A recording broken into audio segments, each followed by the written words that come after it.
Well, traders spent the week wondering what kind of surprise USDA would spring on the market regarding prospective plantings, and USDA did not disappoint. Stocks in all positions had a few mild quirks as well, but more on that coming up with Kohli and Cavanaugh. The guys are brought to you each week by the Allen County Farm Bureau, and right now the Farm Bureau's got their hands full because here in the state we got over $800 million for broadband, and it looks like everybody's going to have to take the speed test one more time. Farm Bureau is all over that because they don't want to see that go and not get something done with it. So go online, find out more about that. And of course, the Farm Bureau is always doing great things like that to represent Indiana farm families. And your membership supports those kinds of efforts. So please go online to itpaystobeamember.org. Well, gentlemen, I want to start today by getting your first impressions of the report when it came out the other day. David Kohli, why don't we start with you? What was your first impression when you saw it?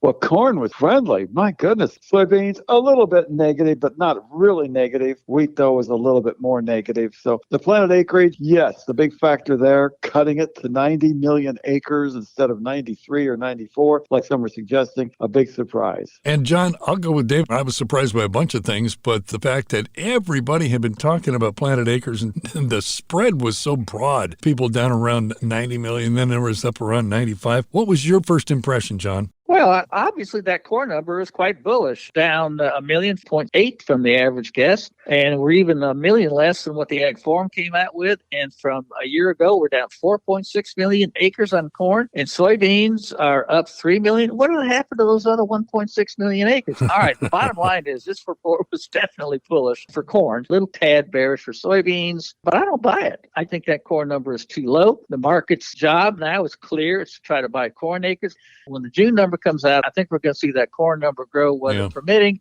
The numbers don't add up. I don't buy it, but it's bullish. Oh, boy, it was a bullish, right after the report. We saw a lot of green across the board. We've seen it pretty well mixed here in recent weeks. David, we all followed Karen Braun. She's the leading ag reporter for Reuters News. As a matter of fact, she tweeted that total acres for principal crops down 6.3 million year over year. Question for both of you. Does that mean that corn could, as John is pointing out, maybe gain some acres and we not have a number that's quite so low? Yeah, look at Indiana, 5.1 million acres. That's down 6.4%. How about Ohio?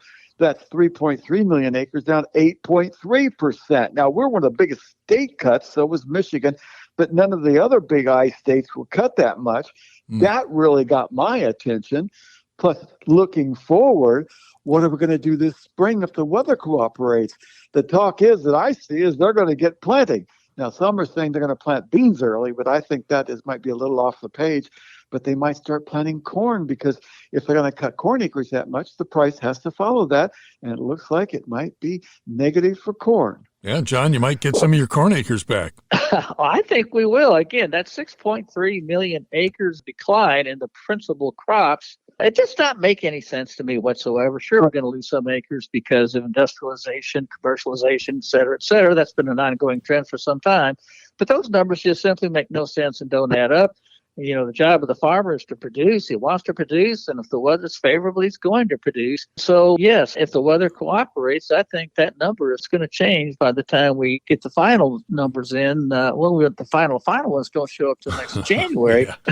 They'll change 3 or 4 times during that time period. But once again, that number doesn't make any sense to me. But I looked at the numbers. They're not up enough to make that kind of a difference by any means. Yeah, I'm definitely with David. This thing is set up for more corn acres, and we might even gain some more bean acres if the weather's cooperative. And, of course, the market is going to give more price incentive to plant corn, as we saw happen on Thursday. Yeah, one of my impressions as I went through, and because I was with you, John, I'm looking at it and thinking, wow, that's way underneath what some pretty reliable sources. David, we had talked about Allendale and the great job that they do with their survey. So that was really kind of one of the bigger surprises, I think it sounds like, for all of us.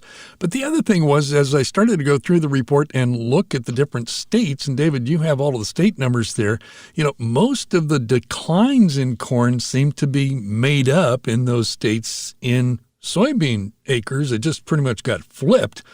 But it also got me wondering, what are some of the market characteristics or fundamentals or whatever that you'd suspect behind this kind of a goofy move that gives us this low corn number? It's break-even cost, because corn at this point is below the average break-even cost, about 460 to 470 across the belt. And look where we are now today. So, and then the beans are still profitable. So the farmers are saying, hey, wait, I'm going to look at my bank account more than I will my planter, and I'll plant more beans because I can make more money by planting beans. That's pretty obvious. And look at this. They cut sorghum acreage, John. 600,000 acres, barley acreage. Are we going to stop drinking beer again? And then oat acreage was cut. No. My point is this. I think everybody's looking at the bottom line on these crops and they're saying it's just not as profitable as it has been. And I'm going to plant what is more profitable. Well, that makes perfect sense, David, and I certainly agree with everything you just said. And it's kind of interesting that the most significant percentage wise, anyhow, for switching from corn to soybeans occurred in our part of the country. You know, Ohio, Indiana, each of those states were the bean acres up 105% versus a year ago, much more so than we saw in the bigger states of Illinois, Iowa, et cetera. And I find that kind of interesting because that's usually not where that kind of a switch occurs. It usually occurs elsewhere. But I see another number out here that stands out. Minnesota showed a decline from a year ago of planted corn acres down 700,000 acres. I just can't buy into that one. Just can't do it. Okay, well, I think we got the point here that John Cavanaugh is expecting a lot of changes in these numbers as we go ahead. We're going to take a quick break. Kohli and Cavanaugh stand by with some more numbers, talking about stocks coming up right after this. Podcasts by Federated Media.